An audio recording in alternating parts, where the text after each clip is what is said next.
Where'd you give your bonds? The Federal Reserve has cut its key interest rate to the lowest level on record. The federal funds rate, the interest that banks charge. Crisis will happen. The biggest fiscal stimulus we have ever seen. And that'll solve the problem. We're in the midst of a serious financial crisis, and the federal government is responding with decisive action. We boosted confidence in money market.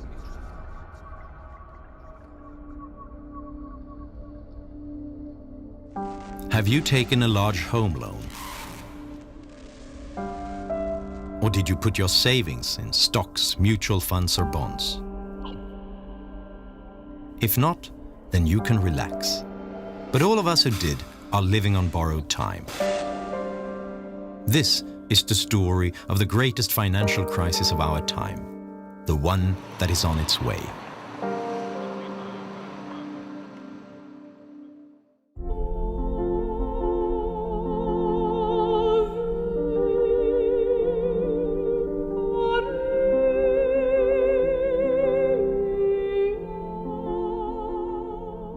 They spent hundreds of billions of dollars to show that they were doing something, but not properly designed and not as effective as it should have been. When they start losing money, hey, we got to get back in the game. We got to get those dice rolling again. Hey, let's create another bubble. You think the dot-com bubble was too big? We got a bigger one for you. We'll call it the real estate and the credit. Well, the problem is they never actually cure the crisis, right? They just give alcohol to a drunk. It doesn't sober him up. It just, sets him up for, a bigger hangover. And that's all we've done. And that's all we're trying to do. And so I know at some point you kill the patient, right? At some point you can't drink anymore. It's just the end of it. You reach the end of the ability. And that's where we are. Congress wanted to believe them. Congress wanted an excuse to bail out the auto workers. And the executives gave them just enough political cover to say, well, I'm not really doing this because I want auto worker votes and I'm going to give them a huge amount of money. I'm really doing this for the American economy. The Federal Reserve has cut its key interest rate to the lowest level on record. The federal funds rate.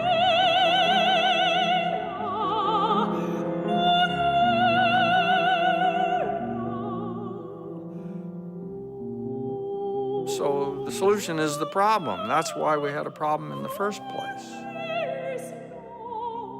And this is the danger in protecting investors and consumers from the consequences of their own decisions.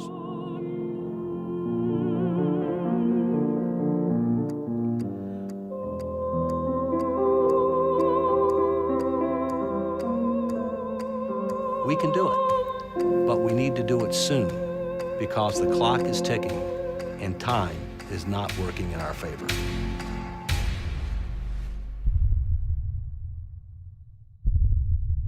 I know many Americans have questions tonight. How did we reach this point in our economy? And what does this mean for your financial future? These are good questions, and they deserve clear answers. First, how did our economy... They took down the symbols, the financial symbols of America, the twin towers of the world trade. Today, we've had a national tragedy. 2 airplanes have crashed into the World Trade Center.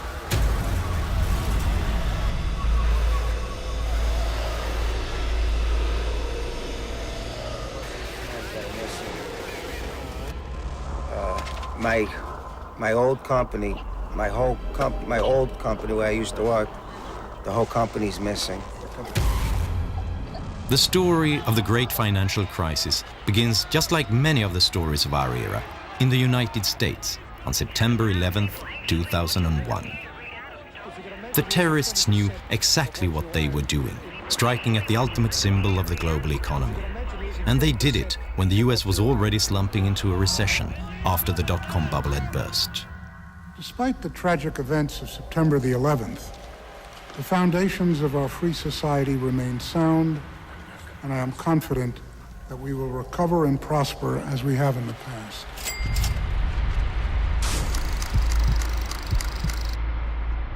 In spring 2001, the Federal Reserve started lowering interest rates. And now it continued lowering rates to save companies on the brink and to keep unemployment down. During 2001, the interest rate was lowered from 6.5 to 1.75%. In 2003, it was cut all the way to 1%, and it remained there for a full year. Predicting the panic of 08, the economic 9/11, and the current economic crisis that we're still in was probably one of the easiest forecasts we've ever made in our 30 years of trend forecasting. It was very simple. Gerald Celente lives in Kingston, a few miles north of New York. He's one of the top trend analysts in the US. He has been called the modern Nostradamus. He didn't just predict the current crisis, he also predicted the dot-com bubble and the stock market collapse of 1987. Immediately after 9/11, the President of the United States, George W. Bush, told the people to be good Americans and go out and shop. But how are they going to do it? You're in a recession. The Federal Reserve comes to the rescue.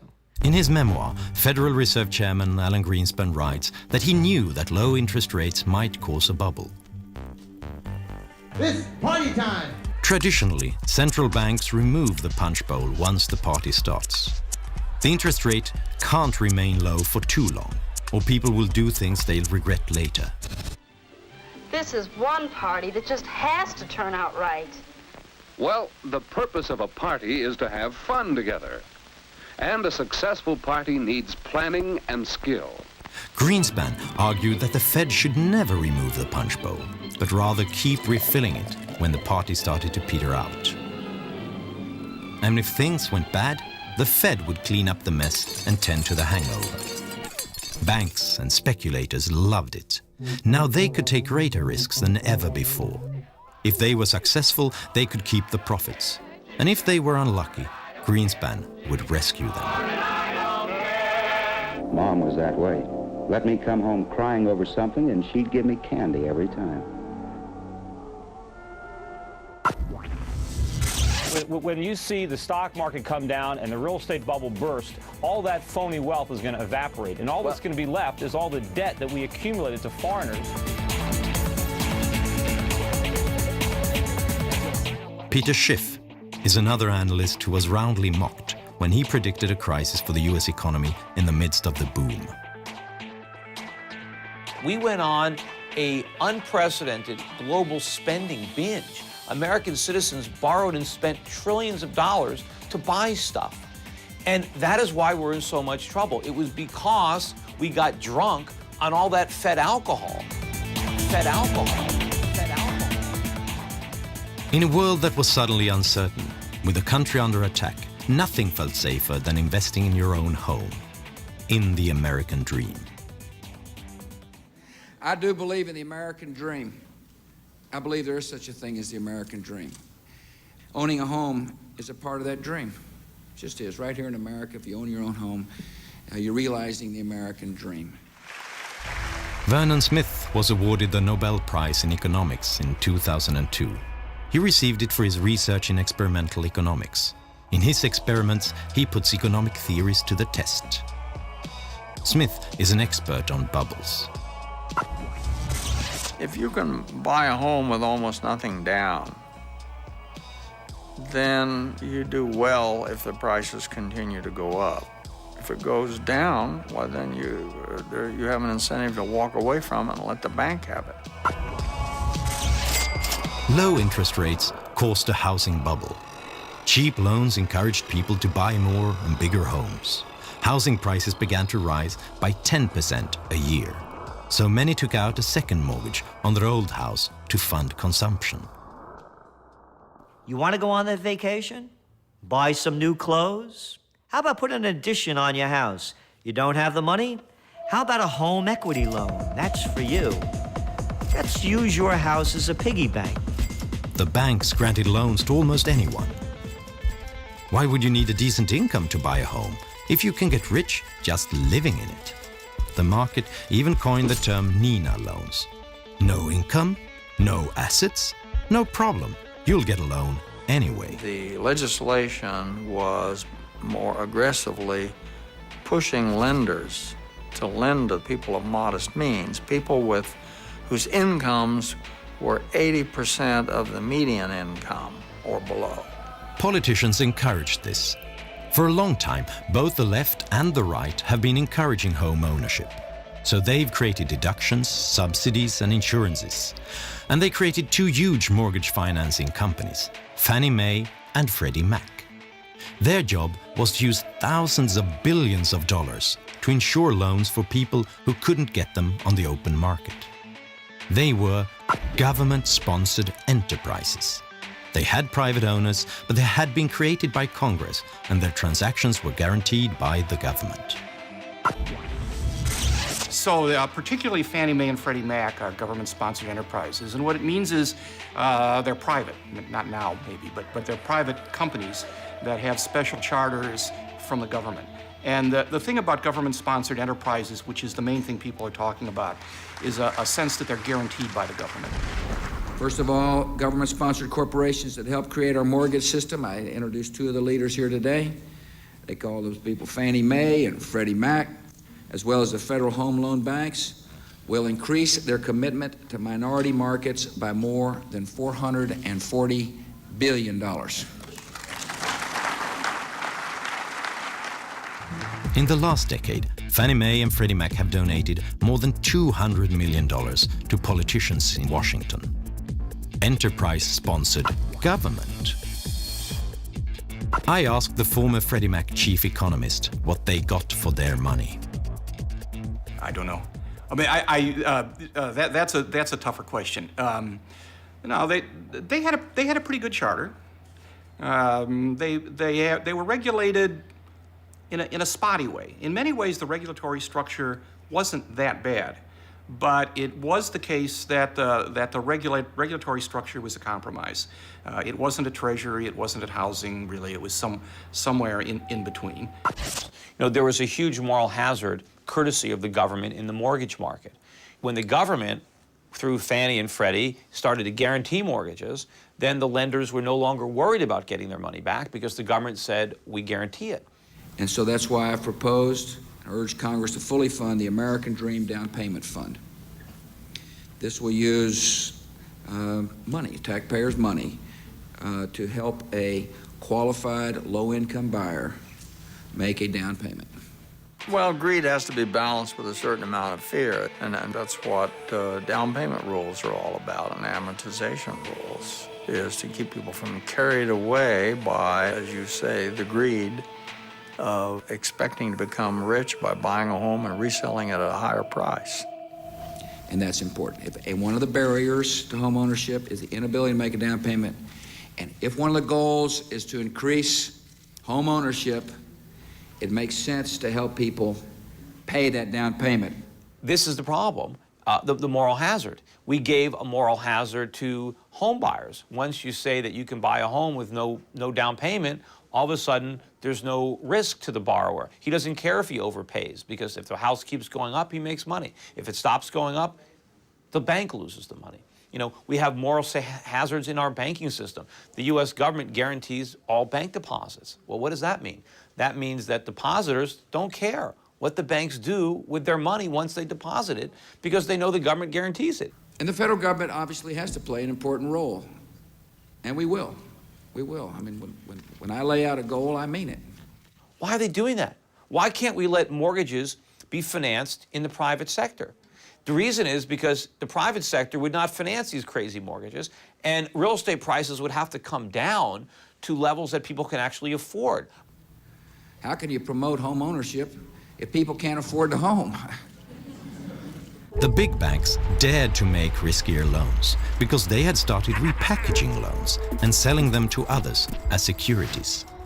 They sold them to each other, to Fannie Mae and Freddie Mac, and they sold them to Norway, to Germany, and to China. If the loans turned bad, someone else would end up with a hot potato. I guess we're a little early. What do you want to do? Anything but inspect this temple of capitalism. Oh, Nick. Look at them. Their eyes popping out of their heads, drooling over the very things that are taking away their jobs. Now, Nick, don't get all excited. My family think that America is a pretty swell place, and I don't want you to disillusion. I know. Everybody wanted to buy because the rating agencies that rate securities gave the mortgage-backed bonds their highest rating. They promised huge payoffs at near zero risk. The rating agencies thought that house prices would just keep rising. And then there was that minor detail that the rating agencies were being paid by the sellers of the securities. And I think the process was corrupted. First of all, the government licenses Moody's and Standard & Poor's. So there's only a few companies who are authorized to rate these bonds. So it wasn't really a free market. The government was in bed with Moody's and with Standard & Poor's. But also you had this perverse relationship between Wall Street and the rating agencies where they were paying the rating agencies to rate the products that they were structuring. And so there was, this was an incestuous relationship where they knew if they put bad ratings on them, they wouldn't sell. And if they didn't sell, they wouldn't be making all this money constantly rating them. They were great days, but it was all based on a market on steroids. Loans were cheap enough to keep driving housing prices up. But when interest rates returned to normal levels in 2006, the spell was broken. But for one person, the future was still bright. Ben Bernanke, Alan Greenspan's successor as Federal Reserve Chairman. Tell me, what is the worst case scenario if, in fact, we were to see prices come down substantially across the country? Well, I guess I don't buy your premise. It's a pretty unlikely possibility. We've never had a decline in house prices on a nationwide basis. People could no longer get new loans to pay off the old ones. Those who had been given a mortgage despite a very low income couldn't afford to stay. The prices started falling, making the mortgage-backed securities increasingly worthless. There's not much indication at this point that subprime mortgage issues have spread into the broader mortgage market, which still seems to be healthy. The rating agencies removed the high ratings from the securities. Investors who never looked beyond the ratings suddenly didn't know what they had bought. They didn't know how risky those loans were. Overall, the U.S. economy appears likely to expand at a moderate pace over the second half of 2007, with growth then strengthening a bit in 2008 to a rate close to the economy's underlying trend. The dominoes started falling. Investors stopped buying mortgage-backed securities and refused to lend to those who depended on them. Investment banks like Bear Stearns and Lehman Brothers suddenly couldn't get new loans to stay in business. Fannie Mae and Freddie Mac could no longer hide the disaster. The financial crisis started in a way that is eerily similar to today's situation. It started with an economic crisis in the US and a government that responded decisively. After 9/11 and the dot-com collapse, the US government decided to save the economy by inflating a new bubble. Today, the world is trying to get out of the financial crisis by inflating a new bubble. The difference is that this bubble is much bigger.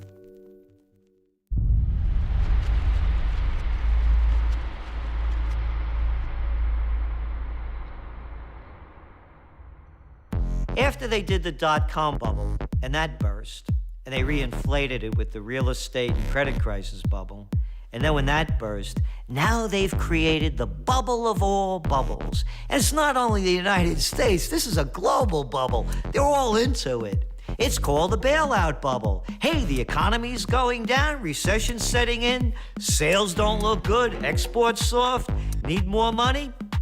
How about, we'll call it stimulus packages. And from Australia to the United States, from the UK to China, they're dumping funny money into the system to keep it going. In September of 2008, the US economy is near collapse. Fannie Mae and Freddie Mac have been taken over by the government. On September 15th, giant investment bank Lehman Brothers goes bankrupt after monumental bets on real estate. AIG, the largest insurance company in the world, collapses the next day. Fear sets in. It seems like anyone can fail. Suddenly, banks no longer dare make loans to companies or each other. Experts warn that the economy is about to collapse. This CBS News special report, a presidential address to the nation. From CBS News headquarters in New York, here is Katie Couric. Good evening, everyone. President Bush asked the networks for this television time so he could talk directly to you about a national crisis. Some of this country's major financial institutions are in danger of collapsing under the weight of bad mortgages, and that would be devastating for the entire economy. We are in the midst of a serious financial crisis, and the federal government is responding with decisive action.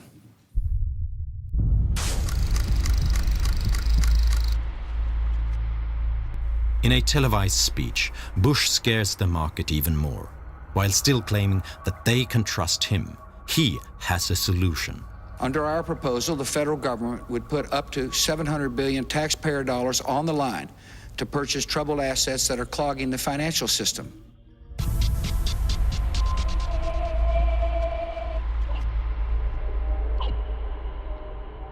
The US government wants to spend huge amount on Wall Street banks to cover their bad deals. Even banks who don't want the money will be forced to take it, so that the public won't know which banks are on the brink of collapse. All those in favor say aye. Opposed say no. The ayes have it. I want to thank the Secretary of the Treasury for working hard with the members. I thank the members for working long hours like they've been doing to come up with a solution that's bipartisan and that'll solve the problem. On October 3rd, Congress approves the biggest financial bailout in history. $700 billion. Around the world, in Germany, Italy, Canada, South Korea and Great Britain, other politicians do the same to save their banks.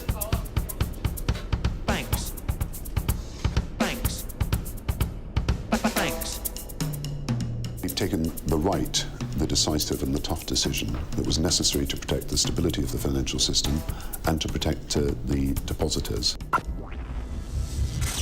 David Walker was US Comptroller General from 1998 to 2008.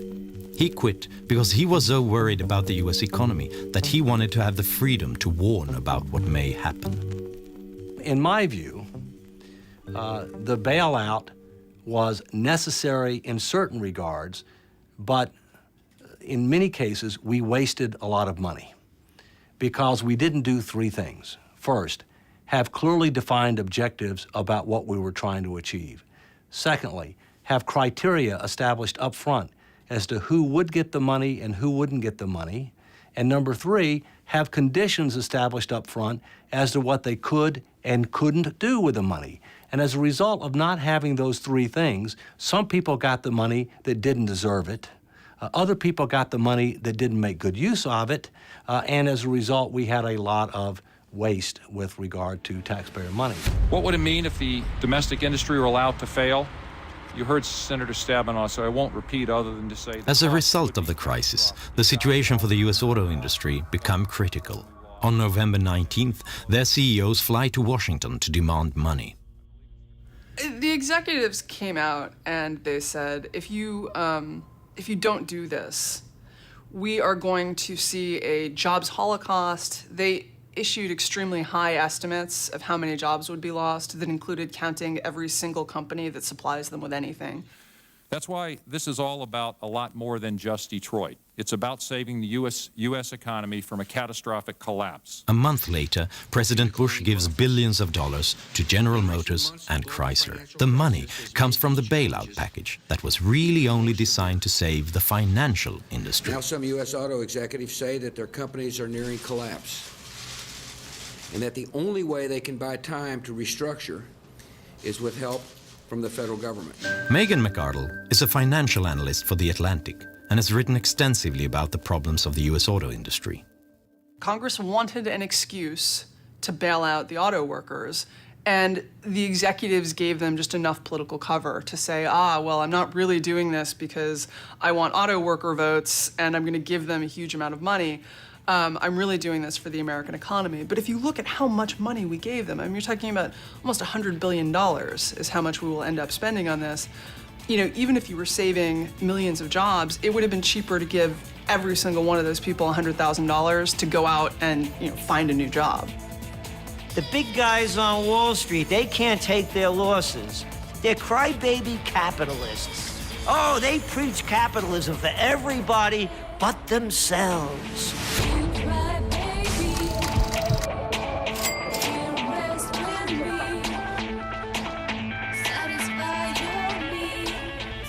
The Federal Reserve has cut its key interest rate to the lowest level on record. Fed Chairman Ben Bernanke and his colleagues also pledged to use all available tools to contain the widening crisis and the longest recession in a quarter century. December 16th, 2008. It is time again to pour alcohol into the punch bowl. The Federal Reserve reduces interest rates to practically zero to restore investor confidence.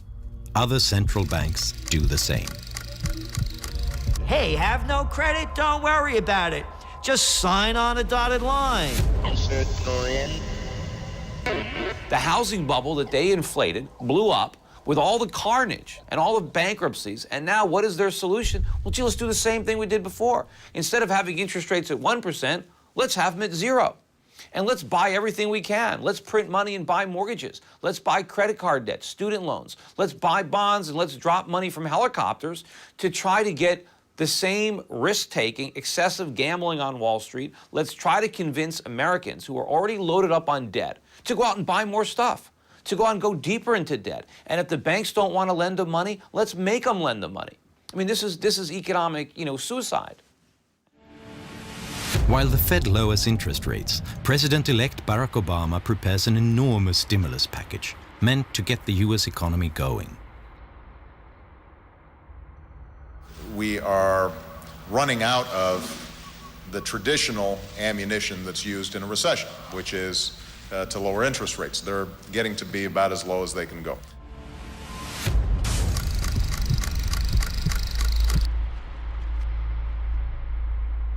The American Recovery and Reinvestment Act that I will sign today, a plan that meets the principles I laid out in January, is the most sweeping economic recovery package in our history. On February 7th, 2009, Obama approves a stimulus package worth $787 billion. With the Bush stimulus package from the year before, U.S. politicians have now spent close to $1 trillion to stimulate the U.S. economy. The money is spent on roads, airports, education, unemployment, and other benefits. There's a bureaucracy in everywhere. And, in Italy, they used to say where I'm from, when you have a jar of honey, you lick your fingers.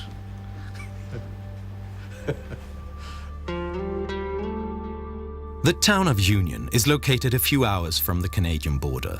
This is where the computer company IBM got its start and grew to be the biggest in the world. The factories are now empty, but the town has acquired a small-town rhythm.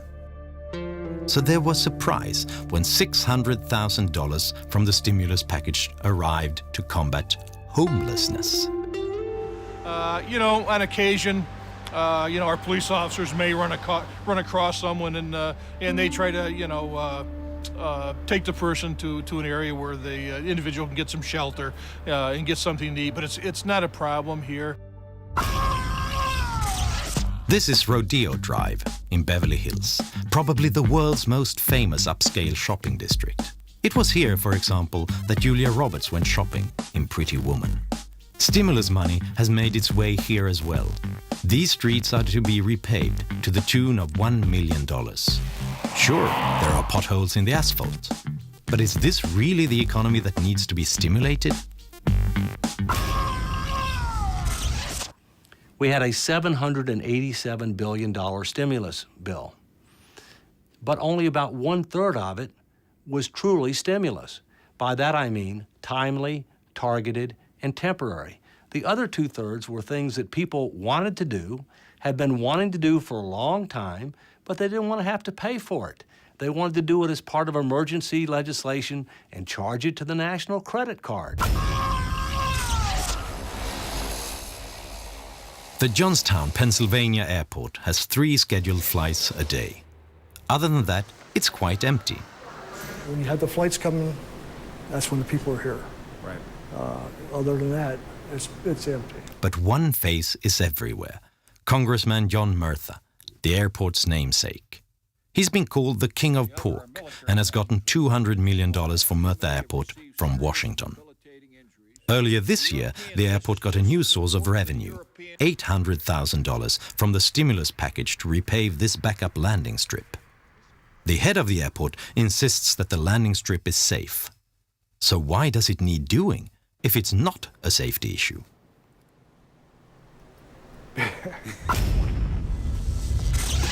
Because of the steps we've taken, this plant is about to shift into high gear. One of the biggest stimulus programs was aimed at the auto industry, cash for clunkers. Turn in your old car and get cash toward a new one from the government. It was so popular that its $1 billion budget ran out in a week, so more money was quickly injected. Many countries offered similar programs. Germany had the biggest one and handed out almost $7 billion to those who scrapped any car more than 9 years old while buying a new one. Our government seemed to think that German auto industry is so important, we have to support it in some ways, and therefore they created this bonus. They didn't call it a scrapping bonus because I think they knew just how ridiculous that was, so they called it an environment bonus. Karen Horn is a doctor of economics at a German economics institute. And of course, people took advantage of that. It worked as long as it was on, the program worked, but now it's out, it's over, and of course, numbers are dropping. People are feeling that they ran into additional debt due to that bonus that they wanted to take advantage of, and they're having problems they didn't anticipate. So Germany spent almost $7 billion to scrap fully functioning cars and to maintain excessive auto factory output. Once the program ended, the industry was right back in the doldrums. I was just very surprised that people would accept the idea so readily. That they would accept the money is something else, who wouldn't, but that they would find this a solution that they deemed viable. It doesn't give me a very good impression of the rationality of the voter and taxpayer, I must say. And that's where we are. I think at this point, the problem is now so big that government stimulus is not going to, buy us another 5 or 6 years of phony growth like it did last time.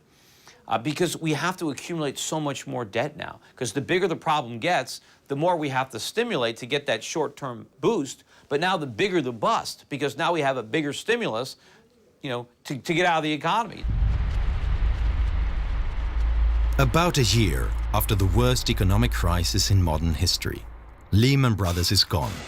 But apart from that, Wall Street looks much the same. Many banks are reporting record profits. The world's stock markets have skyrocketed. The market is finally breathing a sigh of relief. But isn't it somewhat uncomfortable? Haven't we been here before? All the measures that we have taken to save the economy, the low interest rates, the massive debt, the safety net for the financial industry, these are the very things that led us into a crisis in the first place. We've been saved from the consequences of one burst bubble by inflating 100 new ones all over the world.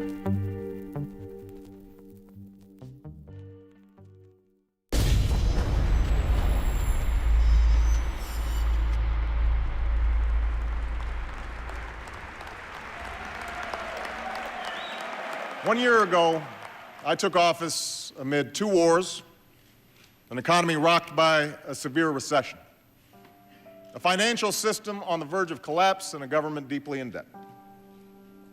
Experts from across the political spectrum warned that if we did not act, we might face a second depression.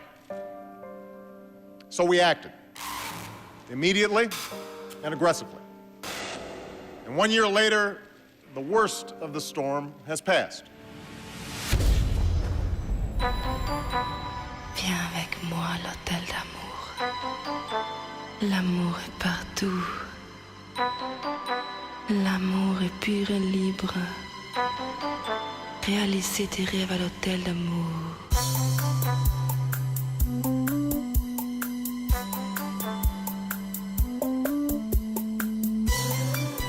There are positive signs.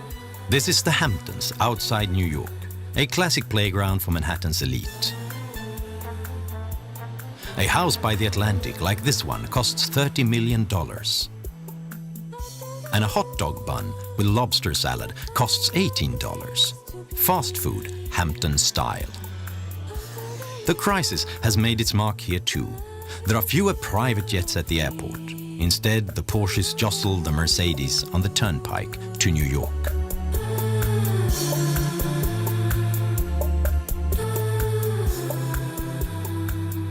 New York City, Washington, D.C., and Los Angeles, California don't represent the real world. They also don't represent the real part of America, the so-called Main Street of America. My tax money to go to Beverly Hills. Well, there's a lot of money in Beverly Hills. I don't think they needed my money down there. But that's a different world. That's not a reality, you know, than that. If you ever visit Union and need a haircut, you may well end up at Frank Petrilli's barbershop.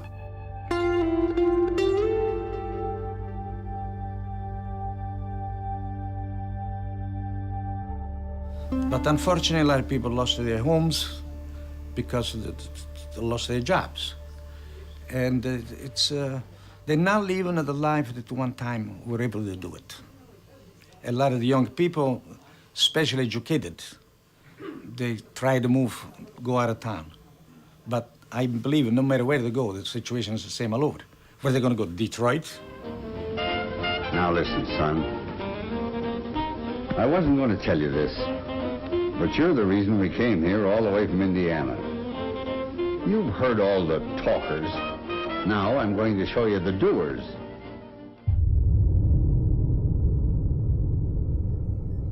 The US government has launched bailouts, stimulus packages and guarantees to the tune of $10,000 billion. Caught myself wondering for the 100th time how the hell I got here. What the hell I'm doing here.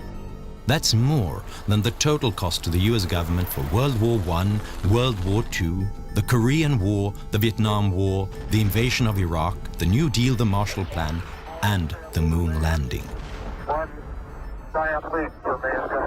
Bush almost racked up more US debt than all presidents before him combined, from George Washington to Bill Clinton. And Obama is almost creating greater debt than all presidents before him, including George W. Bush. But it's not just the US that's increasingly looking like a house of cards. During the crisis, many governments went deeply into debt. Estimates say that the average debt in the richest nations will exceed 100% by the year 2011. These are loans taken at currently low interest rates. Should the interest rate rise by 1%, the US interest payments will rise by $100 billion per year. That's more than the annual cost for the Vietnam War. Sometimes it's just an engine failure, other times it's the deadly flak. If the pilot's lucky, the flak kills him. But usually he isn't, and he burns to death as his plane spins in. It sounds absurd to even think that the United States, the world's economic superpower, might crash. After all, they get the highest ratings from the credit rating agencies. One of the lessons that we must learn from the mortgage-related subprime is you have to take credit ratings with a big grain of salt. Because as we saw with the mortgage-related securities, they went from AAA rating to junk bond pretty fast once people understood the true situation. Today, the United States is rated AAA, but if it doesn't start taking steps to put its financial house in order, that AAA rating will be lost. It's only a matter of when and how quickly. In September 2008, The bankruptcy of one large investment bank brought the world economy to its knees. The fate of Lehman Brothers raised the question of who was next in line, so everyone avoided doing business with banks. How will the world react if the next entity to declare bankruptcy is a nation? Who is next in line if that were to happen? Some houses of cards have already started falling. This is Iceland, until recently one of the richest nations in the world. When the crisis hit, the Icelandic banks collapsed. The Icelandic stock market crashed, leaving the debt with a small population. For the first time in 50 years, this peaceful country saw riots.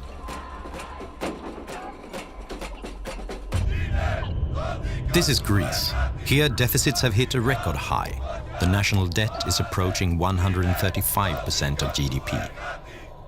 The market wants higher interest rates for Greek loans, increasing the pressure on its strained economy. It seems like the Greek government needs a bailout to avoid collapse. Italy, Spain, Portugal, and Great Britain are other EU nations with similar problems. What about my country, Sweden? The country's finances are fairly robust. Our national debt and deficit are lower than that of most nations. But Sweden is highly dependent on the world economy. More than half of our prosperity is based on exports. When other countries crash, we get hit almost as hard.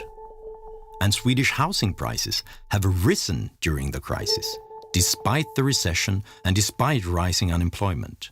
But because of low interest rates and a government mortgage company, SBAB, making loans easier to get.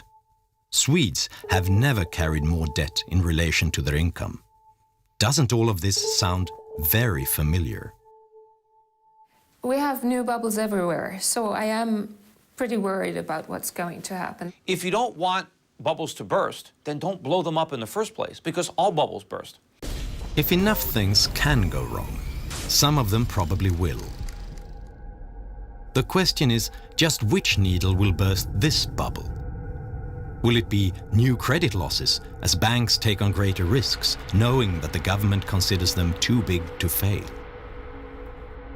Or falling stock prices as interest rates rise and the steroids wear off? Will it be the Chinese economy overheating? Or will it be a collapse of confidence in the US dollar?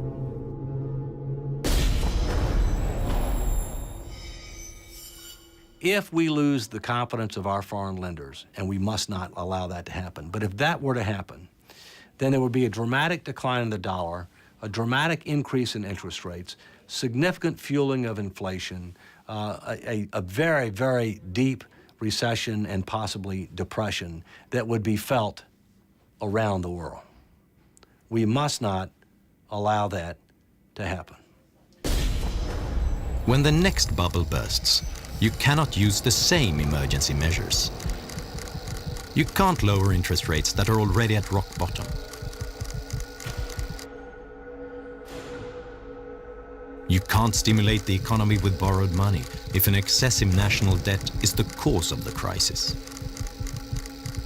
The governments could save the banks, but who can save the governments? Ultimately, there's going to be a price all around the world to be paid for this. And the longer it continues, the bigger that price is going to be.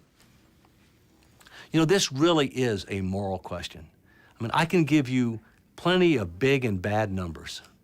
You know, when you talk about tens of trillions of dollars, it's just hard to imagine. But you have to put a face on it. And to me, I put my children's and my grandchildren's face on it. It's their future that we're mortgaging. When we tell people that there's going to be a bailout bubble, and they see the world equity markets up 50, 60%, they don't want to believe that it's another bubble.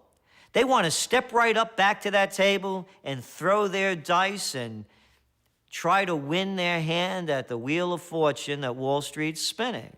So people still don't want to believe that the worst is yet to come. It's easy to think of these predictions as much too gloomy. But that is exactly what people said the last time.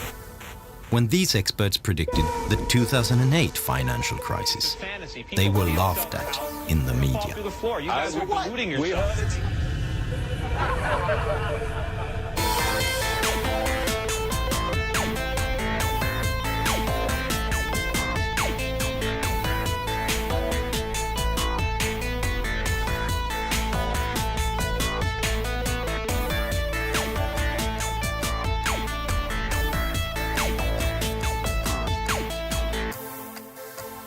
We can do it, but we need to do it soon because the clock is ticking and time is not working in our favor.